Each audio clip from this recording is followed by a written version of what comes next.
తదుపరి కర్కాటక రాశి. కర్కాటక రాశి వారికి ఈ వారం మిశ్రమ ఫలితాలు గోచరిస్తున్నాయి.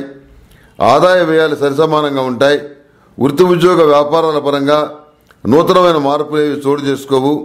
చిన్న చిన్న సమస్యలు ఎదురైనప్పటికీ పరపతిని ఉపయోగించి 10 మంది సహాయ సహకారాలతోటి కార్యక్రమాన్ని విజయపథంలో నడిపించగలుగుతారు.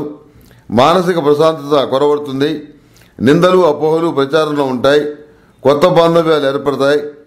కొందరి ప్రోత్సాహంతో ఒక నూతన కార్యక్రమానికి శ్రీకారం చుడతారు.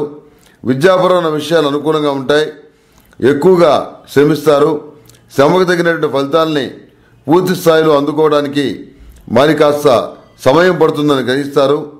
వివాహాలు శుభకార్యాలు ఓ కొలిక్కి వస్తాయి.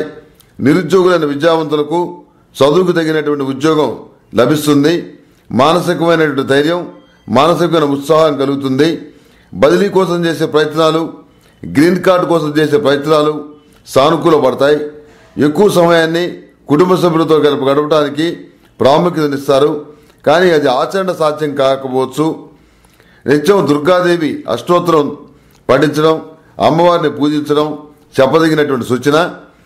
ఫిబ్రవరి 27వ తేదీన జరిగేటువంటి అంటే మహాశివరాత్రి నాడు జరిగేటటువంటి సహస్రలింగార్చన సహిత మహాపాశుపత హోమంలో పాల్గొనటం, మహాపాశుపత హోమాన్ని చేయటం చెప్పదగినటువంటి సూచన.